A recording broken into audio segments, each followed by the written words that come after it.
أعوذ بالله من الشيطان الرجيم. بسم الله الرحمن الرحيم.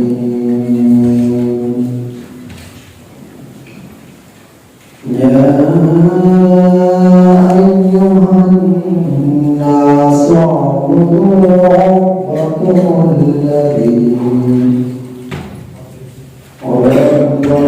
الذي خلقكم والذين من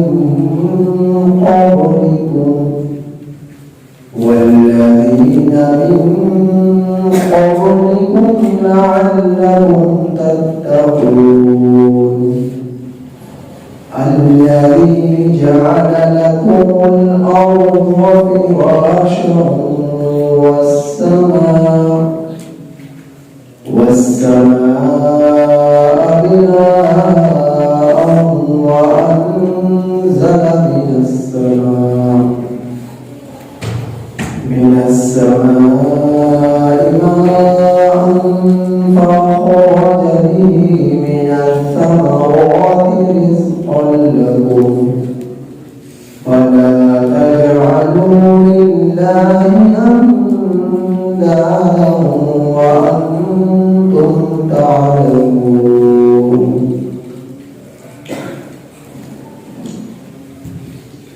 يا أيها الناس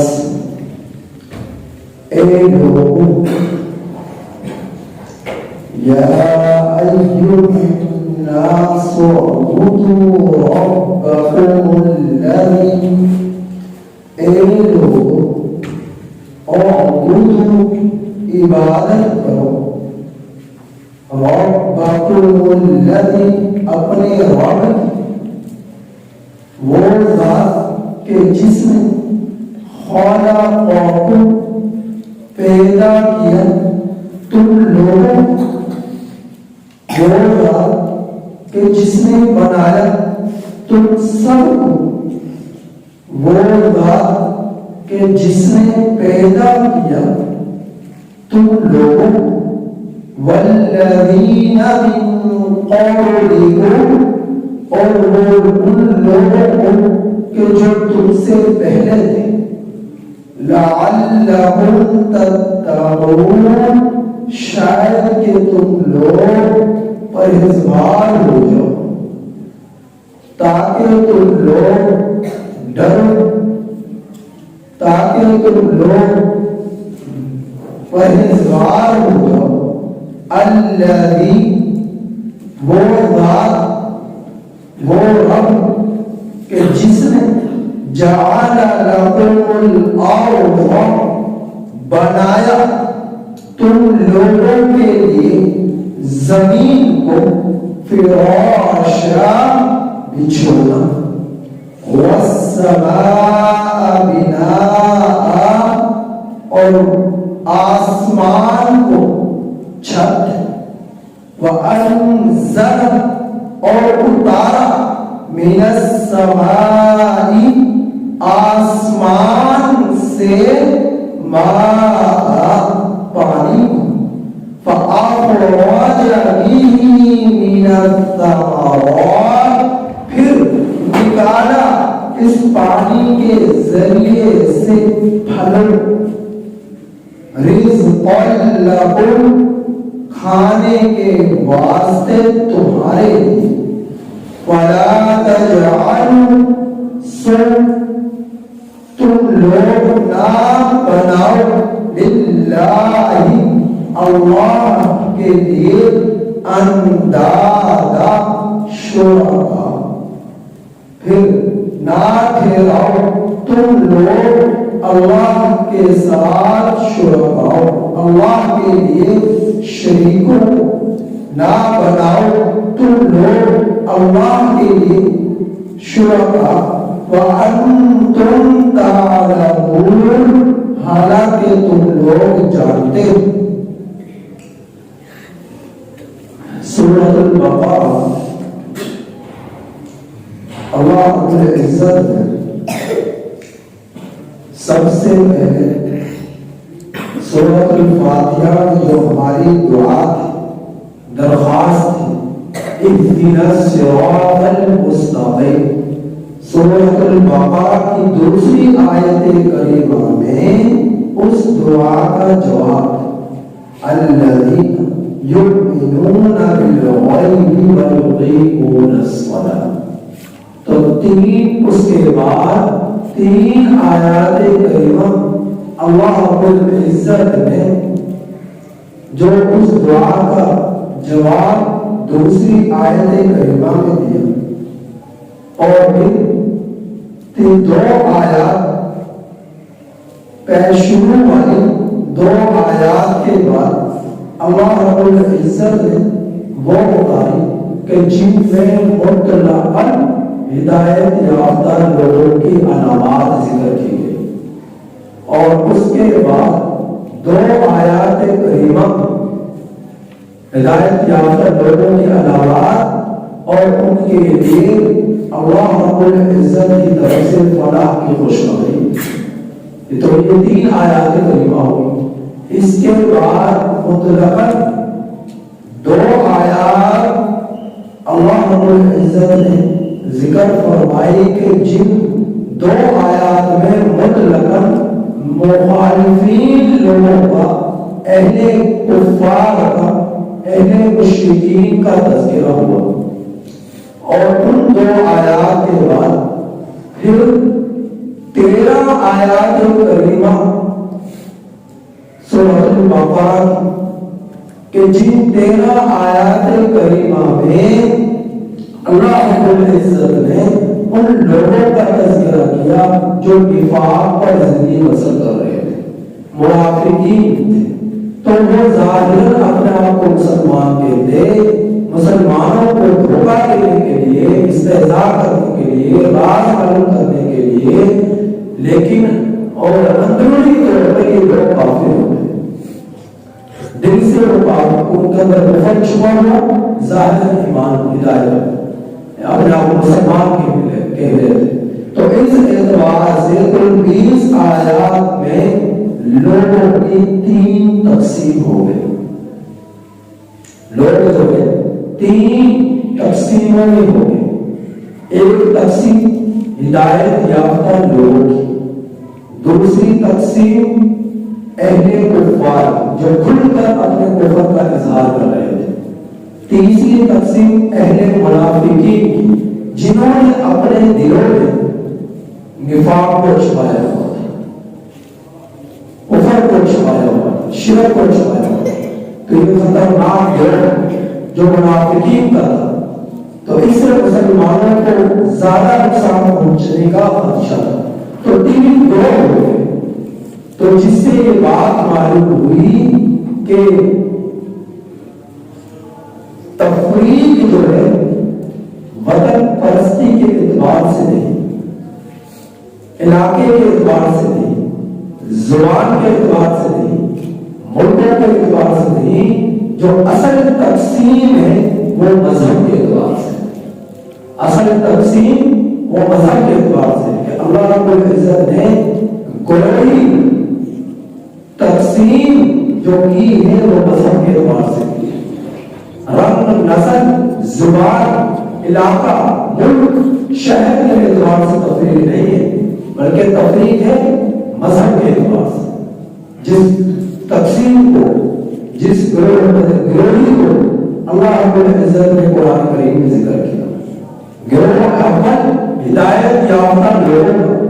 گروہ 2 اہل کفار کا، گروہ 100 اہل منافقین کا۔ تو اب ان آیات کریمہ میں جن کا آپ حضرات کے سامنے جن کی تلاوت اور ترجمہ یہ 21 اور 22 آیات کریمہ ہیں، تو اللہ رب العزت نے یہاں مطلقاً تینوں گروہوں کو مخاطب کیا۔ یا ایھا الناس، الناس عربی زبان میں مطلقاً لوگوں کے لیے استعمال ہوتا ہے، انسانوں کے لیے استعمال ہوتا ہے الناس، اور لوگوں میں لوگوں کے یہ تینوں گروہ مذکورہ اس الناس کے اندر آ گئے، تینوں گروہ الناس کا کلام ہے، اور اس اعتبار سے جب عبادت کا تذکرہ آئے گا تو پھر الناس کے بعد اسی اعتبار سے لوگ مخاطب ہوں گے۔ تو اللہ رب العزت نے یا ایھا الناس، اے لوگوں، اب لوگوں میں ہدایت یافتہ لوگ بھی، اہل کفار بھی، اہل منافقین بھی، تو اب ان کی مرضی ان سے کیا کہا گیا کہ عبادت کرو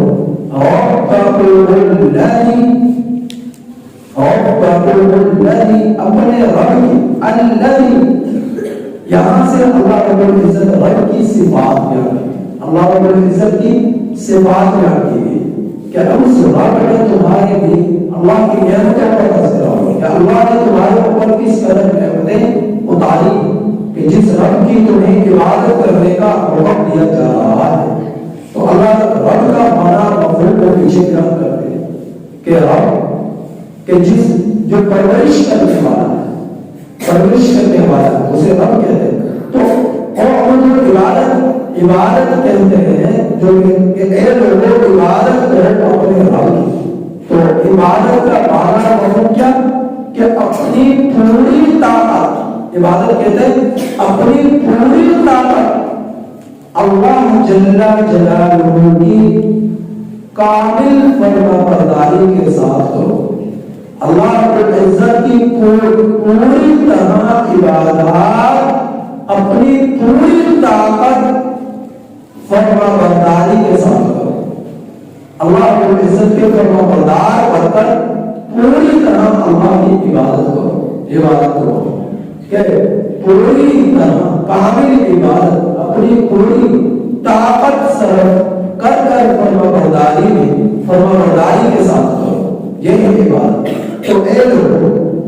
عبادت کرو اپنے رب کی۔ اب جس اعتبار سے اس کے اندر تینوں گروہ آتے، اب تینوں گروہ میں اب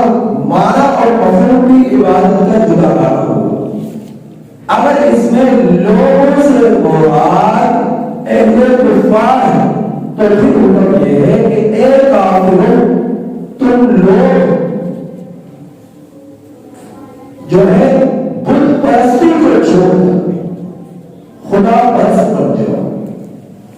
سینکڑوں خداؤں کو چھوڑ کر ایک رب کی عبادت کرنے والے ہو جاؤ۔ اور اگر لوگوں سے مراد منافقین ہے پھر حکم یہ ہے کہ اے منافقوں، تم لوگ اپنا نفاق چھوڑو اور اخلاص میں لاؤ اور اخلاص کے ساتھ مسلمان ہو جاؤ۔ اور اگر اس سے گناہگار مسلمان، پھر ان کو حکم یہ ہے کہ اے گناہگار مسلمانوں، ایمان والوں، تم گناہوں کو چھوڑو اور پوری طرح فرما برداری میں لگ جاؤ، عبادات میں لگ جاؤ، نیکیوں میں لگ جاؤ۔ اور اگر اس سے متقی لوگ ہیں، جو خاص متقی لوگ ہیں، جو گناہوں سے بچ کر زندگی گزار رہے ہیں، پھر انہیں یہ حکم ہے کہ اے متقیوں، اے ڈرنے والوں، اے پرہیزگاروں، جس عبادت میں تم لگے ہوئے ہو اس میں جڑے رہو، اس میں کوتاہی نہ برتنا، اس میں غفلت نہ کرنا، دن بہ دن اس میں ترقی کرتے چلے جاؤ، عبادات میں بڑھتے چلے جاؤ، آگے بڑھتے چلے جاؤ، نیکیوں میں اضافہ کرتے چلے جاؤ، پھر متقی لوگوں کے لیے ہوگا۔ تو لوگوں کے گناہ اور نیکی کے اعتبار سے انہیں حکم دیا گیا، لوگوں کے کفر اور ایمان کے اعتبار سے انہیں حکم دیا گیا، منافقوں کے ان کے نفاق کے اعتبار سے حکم دیا گیا کہ کافر لوگ کفر کو چھوڑے اور ایک رب کی عبادت کریں، منافقین نفاق کو چھوڑے اور اخلاص پیدا کریں، گناہگار مسلمان گناہوں کو چھوڑے اور جو ہے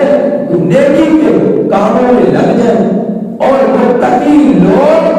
تقوی پر جمے رہیں اور مزید اس میں بڑھوتری اختیار کر لیں، ترقی کر لیں، نیکیوں میں بڑھتے چلے جائیں، آگے زیادہ سے زیادہ بڑھتے چلے جائیں۔ تو ہمارے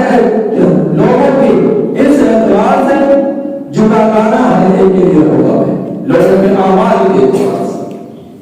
تو حکم یہ ہے کہ اے لوگوں عبادت کرو اپنے رب کی۔ کون رب؟ اللہ تعالیٰ اپنا تعارف کرا ہے کہ اس رب کی عبادت کرو کہ خالقکم، جس نے تمہیں پیدا کیا، جس نے تمہیں بنایا، اور کس نے؟ اور والذین من قبلکم، ان لوگوں کو جو تم سے پہلے تھے، جس نے تمہیں بنایا، تمہیں پیدا کیا، اور ان لوگوں کو بھی جو تم سے پہلے تھے۔ تو ان آیات کریمہ سے من خلقکم اور من قبلکم سے نبی کریم صلی اللہ علیہ وسلم کا آخر زمان پیغمبر ہونا ثابت ہوا کہ آپ صلی اللہ علیہ وسلم کی اس امت کے بعد کسی اور امت نے نہیں آنا۔ خلقکم اور والذین من قبلکم سے یہ خطاب ہے، کیونکہ من قبلکم میں پوری کائنات کے لوگ آ گئے، اور خلقکم میں پوری کائنات کے لوگ آ گئے جو آئے اور آگے چلے گئے۔ مخاطب کون ہے؟ بعد میں آنے والے لوگ مخاطب نہیں ہیں، موجودہ لوگوں کو حکم دیا جاتا ہے۔ اور خلقکم اور والذین من قبلکم، یہ قیامت تک کے لیے ہر آنے والا شخص موجود ہے، اس کے لیے حکم ہے۔ جس کی یہ معلوم ہوا قرآن کس پر اترا؟ اللہ کے رسول صلی اللہ علیہ وسلم، اور اللہ کے رسول صلی اللہ علیہ وسلم کون تھے؟ آخر زمان پیغمبر، جن کے بعد کسی نبی نے نہیں آنا، اور اس پر آ کر دین کی تکمیل ہو گئی، اور اس پر آ کر نبوت کی مہر لگ گئی، اور اس پر آ کر نبیوں کا سلسلہ ختم ہو گیا، مکمل ہو گیا۔ جب وہ مکمل ہو گیا، اب ضرورت نہیں ہے کسی نبی کے آنے کی، اب ضرورت نہیں ہے کسی امت کے آنے کی۔ امت اگر کوئی ہے تو اس کے لیے یقین نبی کی، اور یہ امت جو امت محمدیہ صلی اللہ علیہ وسلم ہے، یہ قیامت تک کے لیے، اس کے بعد کسی اور امت نے نہیں آنا۔ جب کسی اور امت نے نہیں آنا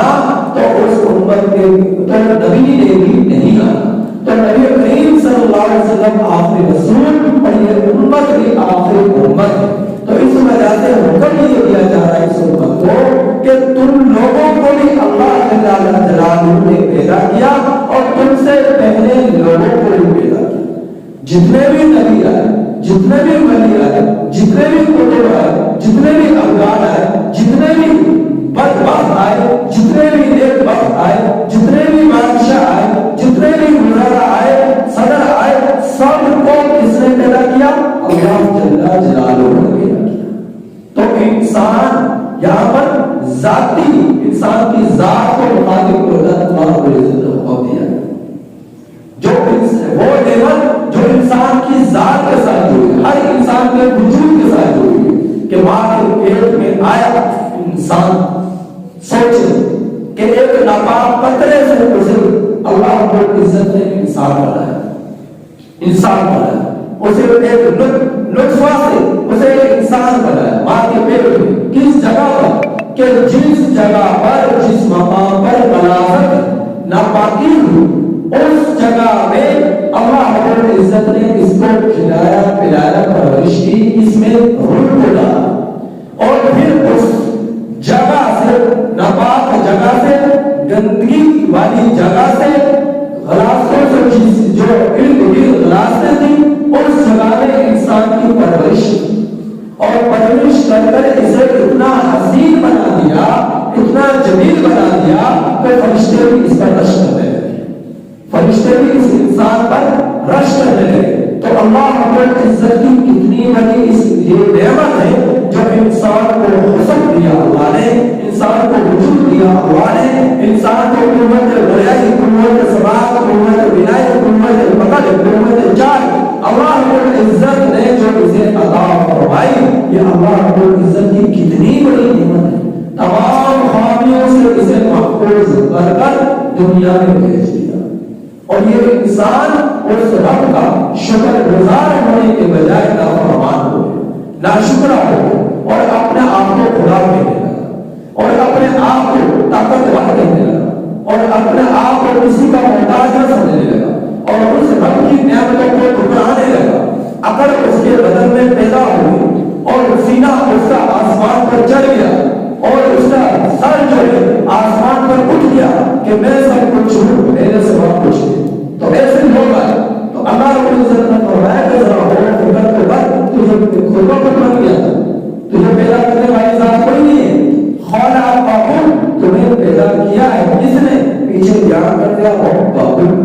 تمہارے رب نے، تمہارے پروردگار نے تمہاری پرورش کی ہے، پرورش کی ہے، تمہیں پیدا کیا، تم سے پہلے لوگوں کو پیدا کیا، لعلکم تتقون، تاکہ تم اللہ سے ڈر ڈر کر زندگی گزارو۔ تو مفہوم یہ ہوا کہ اللہ کی طاقت، اللہ کی فرمانبرداری اور اللہ رب العزت کی محبت میں اپنی پوری فرمانبرداری صرف کر دینا، اس کے رب ہونے کے اعتبار سے، پروردگار ہونے کے اعتبار سے، اور اس کی عظمت اور اس کے خوف سے نافرمانی سے بچنا، اس کی عظمت کو دل میں رکھ کر اور اس کے خوف کو دل میں رکھ کر اس رب کی نافرمانی سے بچنا، تو یہ ہے عبادت، یہ ہے عبادت۔ تو یہ کیوں حکم دیا؟ لعلکم تتقون، تاکہ تم پرہیزگار ہو جاؤ، تاکہ تم ڈر ڈر کر زندگی گزارنے والے ہو جاؤ، سمجھ سمجھ کر زندگی گزارنے والے ہو جاؤ۔ الذی، یہاں سے انسان پر اللہ کی طرف سے، رب کی طرف سے ان نعمتوں کا ذکر ہے جو انسان کے وجود سے جڑی ہوئی، ارد گرد کے ماحول سے جڑی ہوئی، یعنی انسان کے ذات سے نکل کر اس کی ذات سے جن چیزوں کو نسبت ہے، جو ضروریات کی زندگی سے جڑی ہوئی، جو کائنات سے جڑی ہوئی ہے، انسان کے رہن سہن سے جڑی ہوئی ہے، ان چیزوں کا تذکرہ کہ کون مزید رب کا تعارف ہو رہا ہے۔ دوسری آیت ہے کہ وہ رب کہ جعل لکم الارض، کہ جس نے بنایا تمہارے لیے زمین کو، اور زمین کو فراشا، بچھونا، فراشا بچھونا، اس کا مطلب یہ نہیں کہ زمین جو ہے یہ ہموار ہے، گول نہیں ہے، زمین جو ہے انڈے کی مانی گول ہے، لیکن اس کی وسعت بہت طویل ہے، اس کا عرض بہت طویل ہے۔ تو اس اعتبار سے ہمیں دکھائی کیوں دیا جا رہا ہے جس طرح کی زمین بالکل سیدھی ہے، اس میں گھٹائی نہیں ہے، جبکہ یہ زمین بالکل گول ہے۔ تو فراشا ہماری دکھائے جانے کے بعد سے فراشا کہ بچھونا بنا دیا، کہ والسماء بناء، اور آسمان کو چھت، آسمان کو چھت بنا دیا، اور پھر فرمایا وَأَنزَلَ مِنَ السَّمَاءِ، کہ پہلی صفت کہ وہ رب کہ جس کے تمہیں حکم دیا جائے کہ اس کی عبادت کرو، وہ ہے کہ جس نے زمین کو تمہارے لیے بچھونا بنا دیا۔ تم ذرا غور فکر کرو کہ زمین نہ تو اتنی سخت ہے کہ تم چلو تو تم چل نہ سکو، پہاڑوں پر چلنے سے انسان جلدی تھک جاتا ہے، زمین اتنی نرم ہے کہ اسے کھود کر تم اپنی ضروریات کر سکتے ہو، اس میں گلہ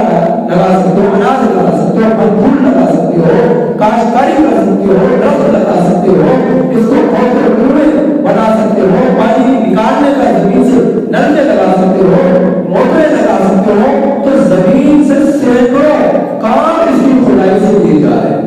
تیل نکالا جا رہا ہے، پانی نکالا جا رہا ہے، خزانے نکالے جا رہے ہیں، کانیں نکالی جا رہی ہے، تو یہ سب کچھ کہاں سے؟ زمین سے۔ اگر یہ سخت ہو جاتی، سخت ہو جاتی، پہاڑوں سے زیادہ سخت ہو جاتی، تو پھر ہم اپنی ضروریات زمین سے کس طرح پورا کرتے؟ تو یہ کتنی بڑی اللہ جل جلالہ کی نعمت ہے۔ والسماء بناء، اور آسمان کو وہ رب کہ جس نے تمہارے لیے آسمان کو چھت بنایا، اور وَأَنزَلَ مِنَ السَّمَاءِ مَاءً، وہ رب کہ جس نے تمہارے لیے آسمان سے پانی اتارا، وہ رب کہ اس پانی کے ذریعے سے اس رب نے مِنَ السَّمَاوَاتِ رِزْقًا لَكُمْ، تمہارے لیے پھل نکالے تاکہ تم انہیں کھا سکو،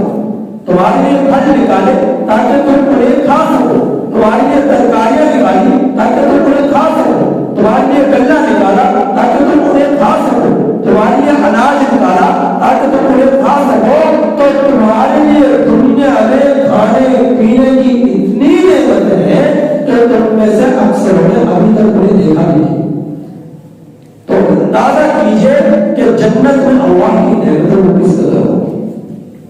اور ان میں کتنی لذت ہوگی۔ ہم دنیا کی نعمتوں کو پوری طرح ابھی تک خالی سے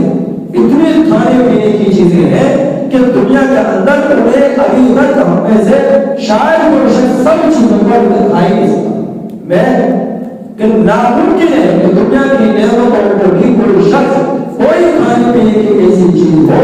جو انسان کے لیے اللہ نے عزت نے حلال بنائی اور حلال پیدا کردہ چیزوں میں سے ہر چیز کو ہر شخص نے کھایا، تو ایسا شاید کوئی ہو۔ اتنی نعمتیں ہیں کھانے پینے کی دنیا کا، تو آپ اندازہ کیجئے جنت میں کتنی ہوگی۔ اور دنیا کی نعمتوں میں اتنی لذت ہے کہ ان لذتوں کی وجہ سے کیا انسان کی طرف وہ بڑھتی چلی جاتی۔ تو آپ اندازہ کیجئے جنت کی نعمتوں میں کتنا مزہ ہوگا، جنت کی کھانے پینے کی چیزوں میں کتنی لذت ہوگی۔ تو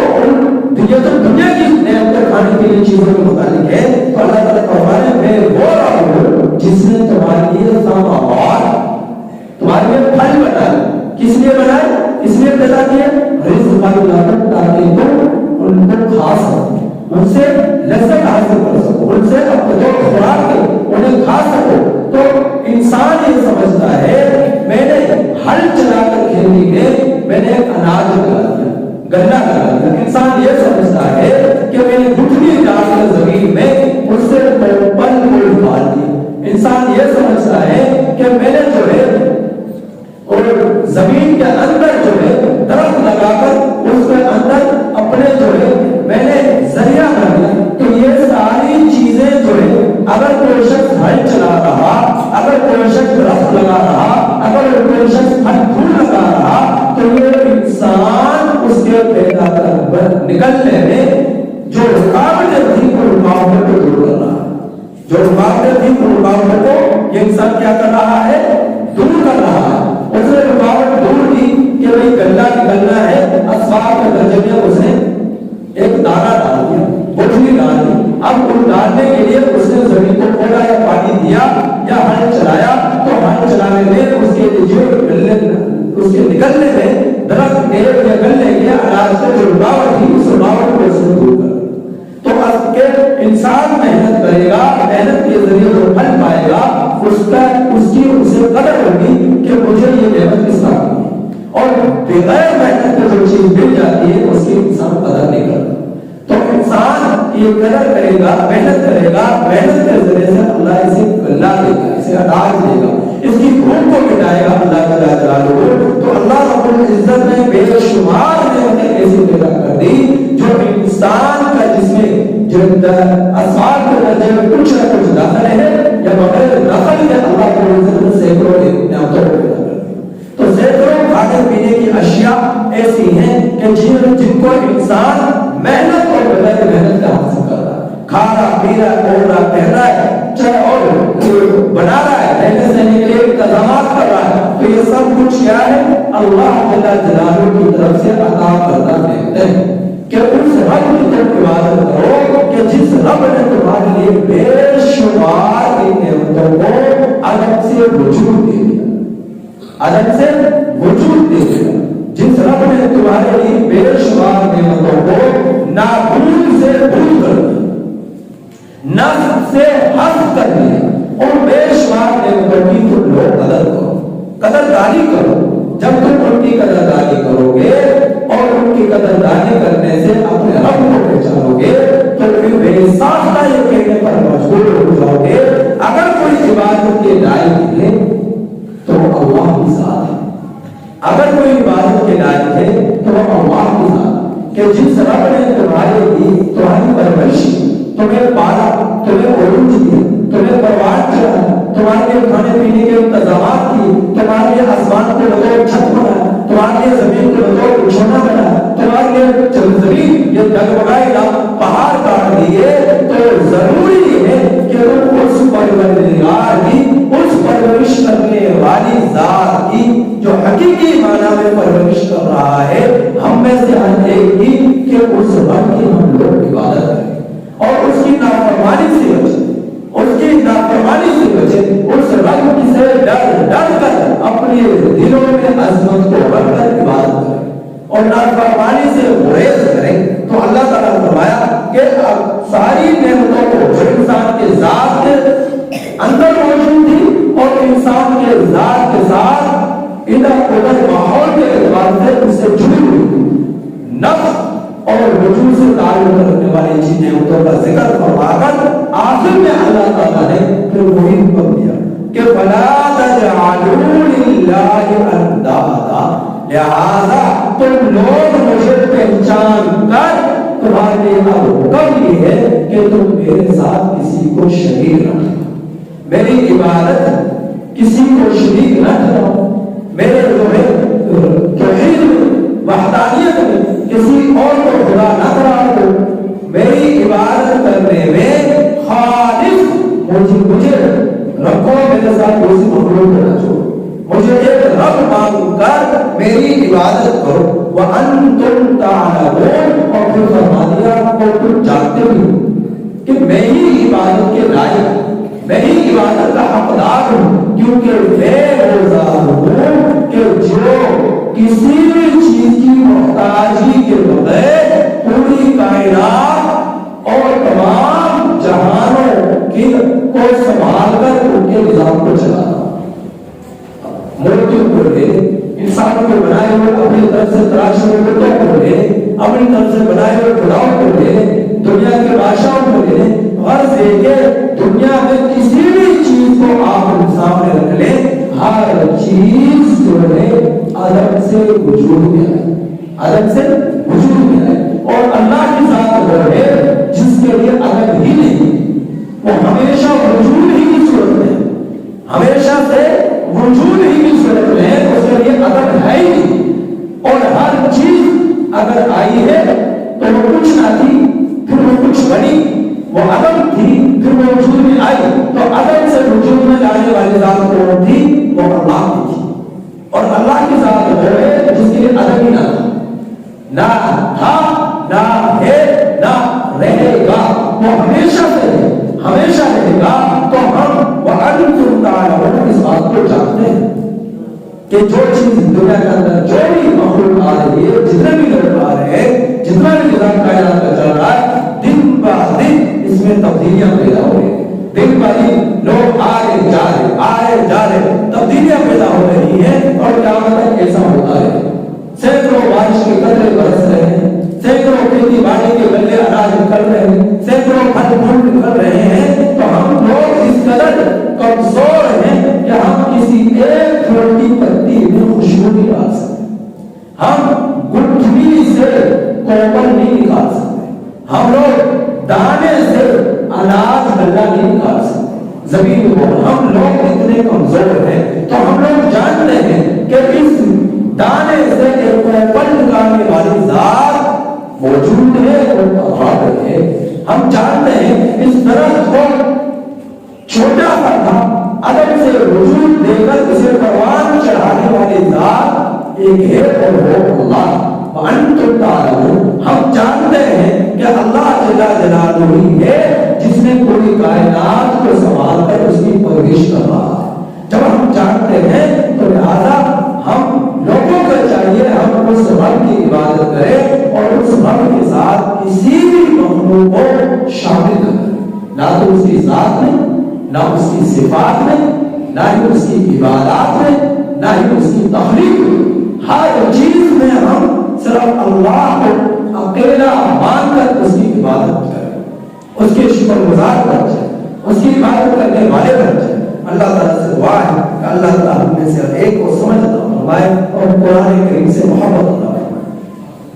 الحمدللہ رب العالمین والعاقبۃ للمتقین، اللهم صل علی محمد وعلی آل محمد كما صليت على ابراہیم وعلى آل ابراہیم انك حمید مجید۔ ربنا ظلمنا انفسنا وان لم تغفر لنا وترحمنا لنكونن من الخاسرین۔ ربنا هب لنا من ازواجنا ذرياتنا قرة أعين واجعلنا للمتقين إماما. اللهم آنس وحشتي في قبري، اللهم ارحمني بالقرآن العظيم، اللهم ذكرني منه ما نسيت، اللهم ذكرني منه ما نسيت وعلمني منه ما جهلت ورزقني تلاوته آناء الليل وآناء النهار واجعله لي حجة يا رب العالمين. ربنا أتمم لنا نورنا واغفر لنا إنك على كل شيء قدير. رب اغفر وارحم وأنت خير الراحمين. سبحان ربك رب العزة عما يصفون وسلام على المرسلين.